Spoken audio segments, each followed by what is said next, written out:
All right, well, welcome back, everybody. Today we're going to be talking about understanding your soil test report. So the fifth or the fourth part, the third part of the specific parts that we're doing here, going through each individual part of the soil test report. So today we'll be talking about soil organic matter. Okay, so this is a standard thing that comes on the Ward S4 soil test report, and it's probably standard on several other package reports, but S4 is kind of like the common one that we do a lot, so it is on that one. So you know, and you can kind of build your own report or test analysis however you want it, but that's a good one to add, and that's why it's on the S4. So today we're going to talk about what soil organic matter is, why it's important, what affects the accumulation and degradation of organic matter, how you can increase your own, and then when you're measuring it, what can you expect in terms of a timeline for changes when you change your management? How long do you expect to see, or how long does it take before you expect to see a change in your organic matter? So here it is on the test on the S4 report. Organic matter right in there between nitrate and excess lime rating. So the definition of organic matter is kind of complex, but has been defined as kind of like however you measure it. And so there are different ways of measuring it. And Ward uses a very simple method called loss and ignition. We just dry the sample, weigh it, burn the sample, essentially, in a muffled furnace, and then weigh it again. Take the difference. The difference is what we consider to be organic matter. Now, if you have a high carbonate soil, typically on a high pH soil, or if you've got carbonates in the irrigation water, you might have high carbonates in the soil. And so if that's the case, then you want to get some way to distinguish, make sure you have a way of distinguishing carbonate carbon from organic carbon. And so those are two different things that they accumulate in different ways. And so it's important to know the difference between carbonate carbon and organic carbon. So we're not talking about the residue that's left on top of the soil by the previous crop. That all gets filtered out or sifted out, and we're only looking at the fraction of organic matter that is in the soil profile that is accumulated over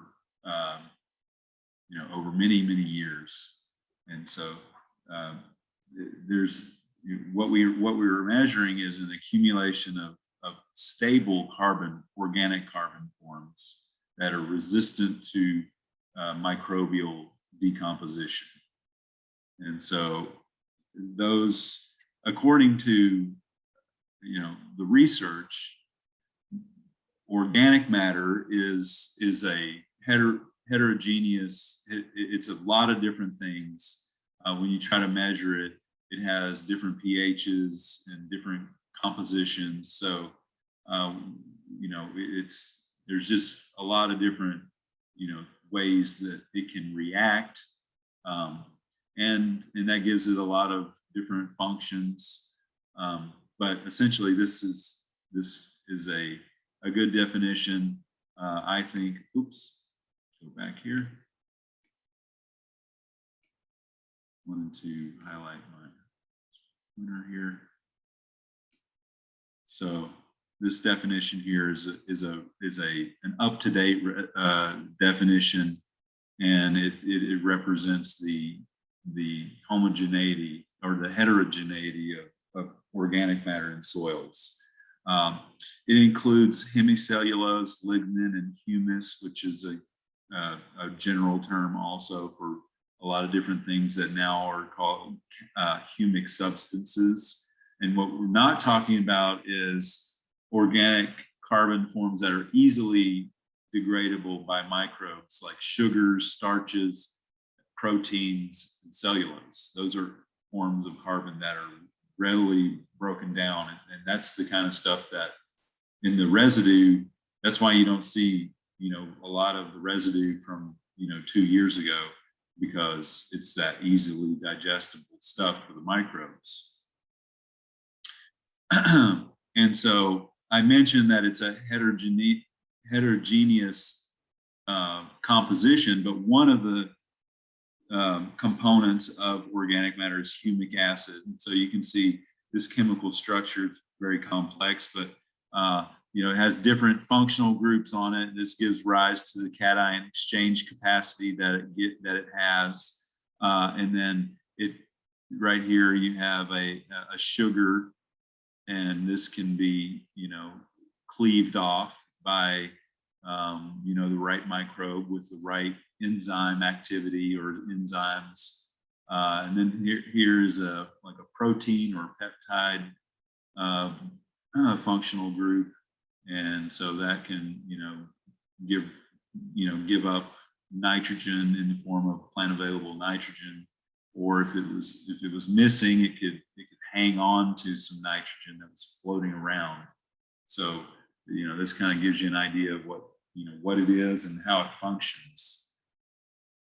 The reason why it's important in soils is, number one, you get better aggregation when you have more organic matter, and along with that, better, physical, characteristic of the soil. You have better water infiltration and drainage, and believe it or not, you can have both of those things combined. Water, if you have a shortage, or if you have minimum organic matter, you can get crusting at the surface, which would both stop infiltration and drainage. And so that organic matter can allow the water to go down and then be held later on. And when in those times between rainfalls, when the plant might be undergoing stress, if it didn't have stored water, the soil with higher organic matter is going to be able to better feed that crop that when it gets thirsty between rains. And so when you've got more infiltration, more downward movement of the soil, you got less surface water runoff, and because of that, you get less erosion. When the water is moving down, you're not getting erosion. You get better nutrient holding capacity. I just showed you the structure of humic acid, and I showed you the functional groups and how that can serve as a cation exchange capacity and actually increasing your cation exchange capacity in your soil. And then because the soil can hold more water, it can thereby hold more dissolved nutrients that are in the water. So you're increasing the nutrient holding capacity when you increase your organic matter. And then it's just a substrate for soil life. So that active soil life really it really aids in both nutrient retention and nutrient delivery to the plant. And so there are a lot of different plant soil microbial interactions that really make systems more efficient when you have more microbial life, and more organic matter leads to more active microbial life in the soil. So I want to talk briefly about another reason why I kind of leave this for the end. I talked about some reasons why one would want to increase their organic matter. These are kind of academic and hard, maybe hard for some to understand, but this one here is pretty easy to understand. This is a study that's been going on long time, since the late 1800s, the world's oldest continuous cotton experiment. And so in 1990s, early 1990s, I believe, they started looking at measuring soil organic carbon. And essentially, what they found was that, soil organic carbon, or more residue, led to more soil organic carbon. Cover crops led to more organic carbon. Crop rotation led to more organic carbon. And there was less organic carbon when there was continuous cotton with no cover crop. That was the least amount of organic carbon in the soil in these experiments. And this is a look at what had been going on since the 1896. But the bottom line is that there's greater cotton yield with greater soil organic carbon. And you see this, over and over again with studies where, increased organic matter correlate. And I say this was soil organic carbon. Soil organic carbon is different from soil organic matter, but they're very closely related. But you see that over and over again, how organic carbon in the soil is positively correlated with yield. So we recently looked at the same effect at Dr. Ward's farm. He's been looking at organic matter for a while too, and he's been seeing through his practices of no-till and cover crops that he's accumulating organic matter, and you see that also carried forward in the corn yield. He's been accumulating or been beating the county average for a while, and is steadily climbing. Same thing with soybean yield, and that difference between him and the county average is growing as years go. And same thing goes with wheat yield. And so, that kind of tells the story. Organic matter in the soil increases productivity. It doesn't matter whether it's for a microbe or a corn plant. It increases productivity. So some reasons why we lost soil organic matter, or we're losing soil organic matter. So if you take a look at this diagram here, this is kind of a theoretical diagram where in a native system, before any kind of soil disturbance, you'd have a soil organic carbon or a soil organic matter up here, very high.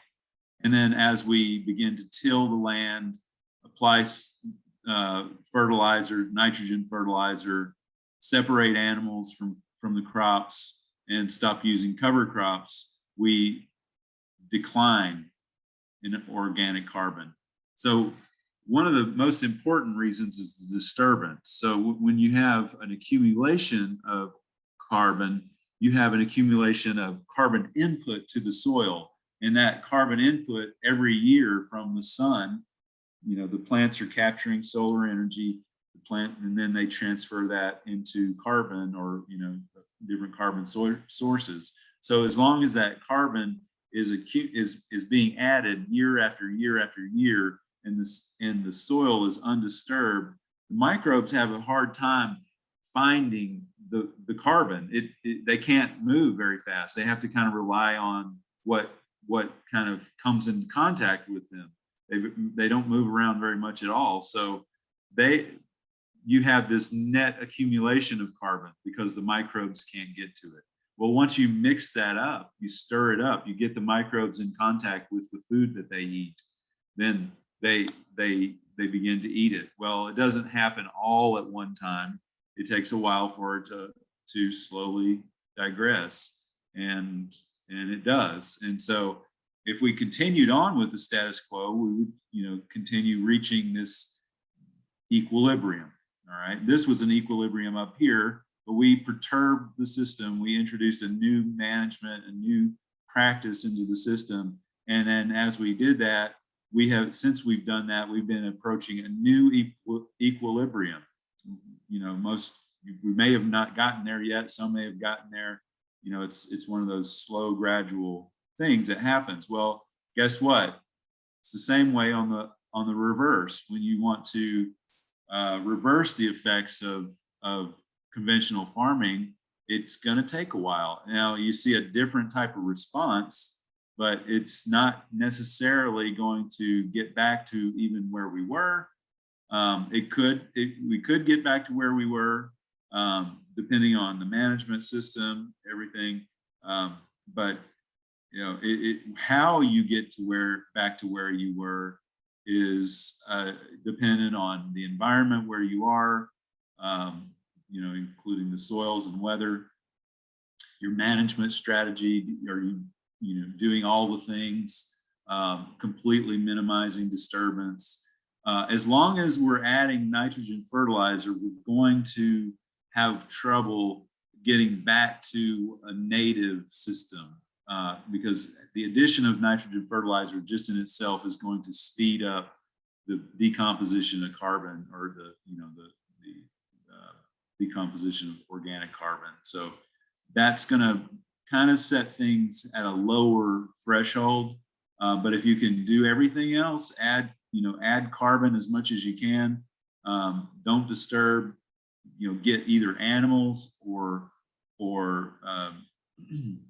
their manure back on the land, and get the cover crops back going. So and these are just different scenarios of, hey, maybe you have, you know, you're in one part of the world, or you're using one management strategy. You know, you're going to have these responses that look like this. Okay, and so this is where the soil testing comes in, and the development of a trend. And think about the trend and the equilibrium.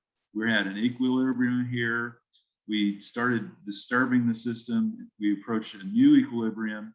Well, now we're going to change things. We're going to improve our management. We're going to manage for organic matter accumulation. To change things, we're going to approach a new equilibrium. Okay, so when you start measuring it, when you start looking at it, it's not going to be so clear. You know, it's not like, oh, I got one sample, I measured one time, my organic matter is good, and I don't have to look at it anymore. It's going to kind of be messy. Data is messy.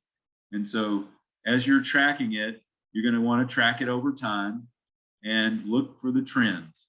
And when you do that, you're going to have to be real careful about when you sample, making sure that the soil condition is the same. But the thing about organic matter is it doesn't really change too fast. So your timeline for an expectation of changing organic matter should be, 5 at the minimum, 10 years, maybe, on average, to get a percent change in organic matter.